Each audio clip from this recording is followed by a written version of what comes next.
Hi guys, so tonight, because it is night right now while I am filming this, I am going to do the first of many, hopefully, drunk reviews. Hopefully by the time I upload this I will have a snappy title for y'all, but until then I'm just going to call it my drunk reviews. So, for this first edition I will be talking about The Rescue by Nicholas Sparks. Now, in honor of the title, my wine is called Guardian Angel. I went looking for one that was like from North Carolina, but obviously they didn't have any, so that was a no-go. So I went ahead and went with Guardian Angel because I liked the sound of it. I also asked if they had any romantic wines that would go with the love story, and the guy couldn't think of any. So we will just have to make do with this, and I was highly disappointed when I opened it and I realized that I got a screw top again, because I wanted to be fancy with a cork, but I also laughed really hard when I realized that one glass is half a bottle. That's why I like this glass. So get yourself a bottle of wine and let's get started. I love chilled white wine. So The Rescue is about Taylor McAden and Denise Holton. Denise Holton has a 5-year-old son. She's on her way back from somewhere and she gets into a car crash. When she comes to, she wakes up to Taylor saying, "Hey lady, are you okay?" And then she realizes that her son is not in the back seat anymore, which prompts a manhunt and all this stuff. And then, you know, obviously they find him. It's Nicholas Sparks. So this is when we first meet Taylor, and when Taylor first meets Denise, she gets sent to the hospital. There's all that fun stuff. So we have a cute little, obviously it's going to be a cute little love story between the two of them because this says Nicholas Sparks, doesn't it? So I'm going to put this down and I'm going to pick up my 2 notebook because this is what I do. The first thing I want to talk to you about are the technical things. I want to get that out of the way before I am too far gone to even start enunciating correctly. So the technical things include the plot, the writing, the characters, and then my overall thoughts. So as for the plot, I mean, it was obvious. It was a given with Nicholas Sparks. You know, they're going to meet somehow. They're going to start crushing. They're going to get involved. Something bad happens or something comes out of their past to ruin everything. And then they reconcile. Okay? I'm not dissing Nicholas Sparks. It works.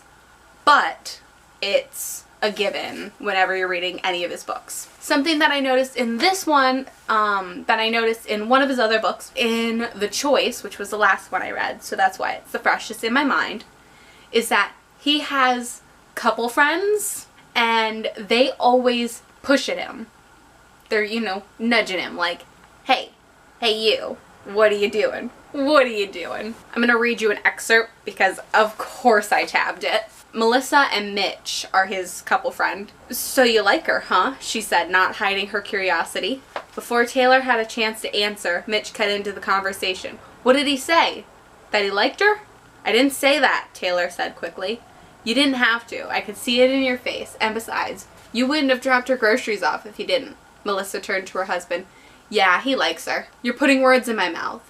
Melissa smiled wryly. "So, is she pretty?" "What kind of question is that?" Melissa turned to her husband again. "He thinks she's pretty, too." Mitch nodded, convinced. "I thought he was kind of quiet when he arrived. So what's next? You gonna ask her out?" I thought that was cute. Just, you know, the back and forth between Mitch and Melissa because they're married and the way they joke with Taylor about his love life. I quite enjoyed it. Onto his writing. His writing style works with the plot that he makes. So the plot just, it goes very well with the style that he writes as. And something I noticed about his writing style in this book that I may not have really picked up on in any of the other ones is that he doesn't, you know, just give you the ideas and let them hint at everything. He tells you flat out, this is what Taylor was thinking. This is what Denise was thinking. This is when he fell in love with her. This is when she fell in love with him. This is what he's thinking when she did that. This is why she did that. There's no question in anybody's mind that they're gonna get together. You know. And it's kind of tired, but it works. Like, there's something about his tried and true method, because I've really only read some of his older ones, so I don't know if it changes in his newer books, but it works. The style is easy to read, and it just kind of flows well with the small southern town vibe that he does put in all of his books. I mean, all of his books are set in North Carolina. Every single one of them is set in North Carolina. You find me one that isn't. So he's really good with that small southern town vibe. And I really love it. I love it. Because it's hard to get a southern small town that's not, you know, like true deep south. That's, you know, below the Mason-Dixon line, but not all the way down. Like, you know, Virginia and North Carolina are kind of on the edge. I mean, Virginia's on the edge, but it's in the South. I'll defend that till the day I die. But North Carolina's a little further south, and it just has it's a different world down there, you know? If any of y'all are from the South, like, you know, it's just a different world down there. Especially when you're in a small town. I can hear it too. It's because I'm drinking and thinking.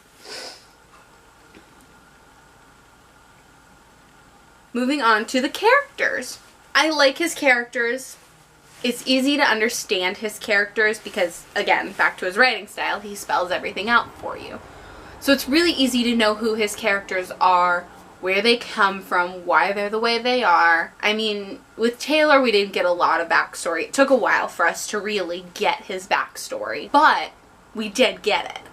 It came out eventually, but before that, we still knew who he was, you know, because Nicholas told us. He told us straight out who these people were. He didn't give us room to interpret or try to figure out if they're developed characters. He told us who they were and why they were the way they were. He explained their life situations. I mean, more so Denise than Taylor.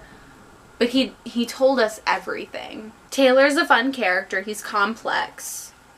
But he's complex in the way that you expect from a Nicholas Sparks book.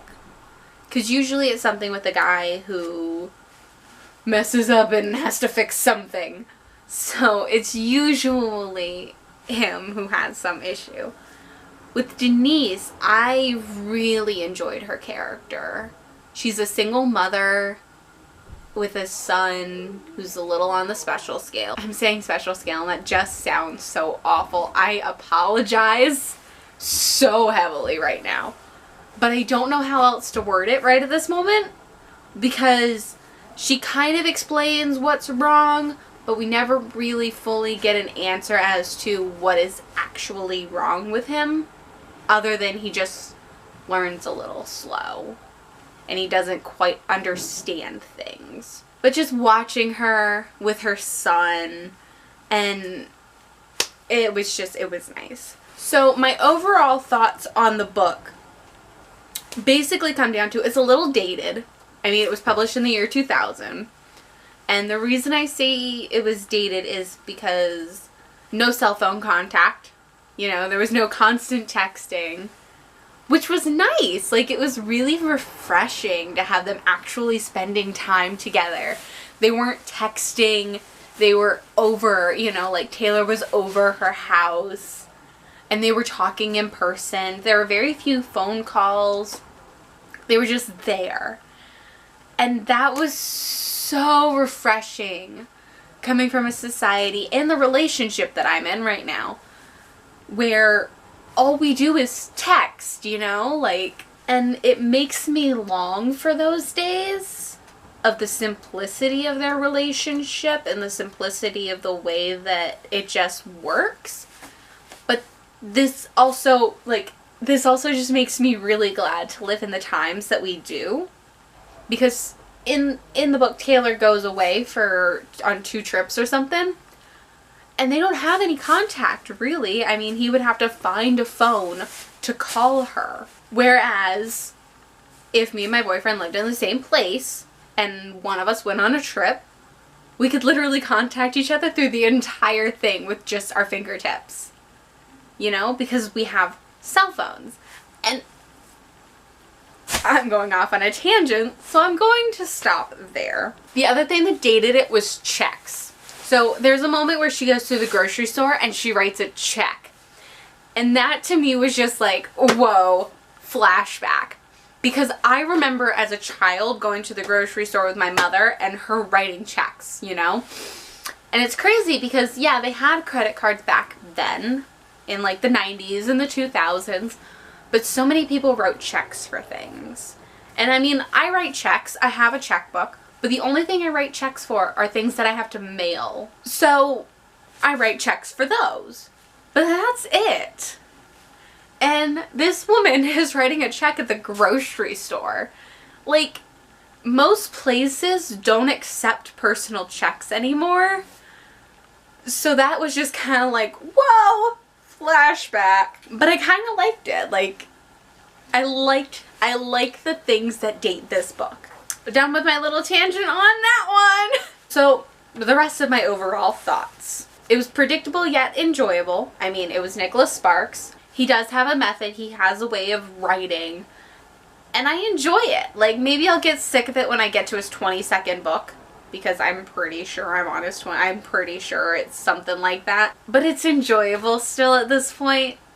So, you know, it's nice. It works. It flows easy. They're quick reads. Did find it a little annoying that Sparks tells us everything. Because he doesn't let us figure anything out for ourselves. So that is just a tad bit annoying. But I still appreciate why he does it. Now we're going to get into the love plotline / the spoilers. So if you don't want any spoilers, please leave. I understand. No hard feelings. I'm sorry that you won't get to see me after my second glass of wine, which I haven't started yet, but it'll be good.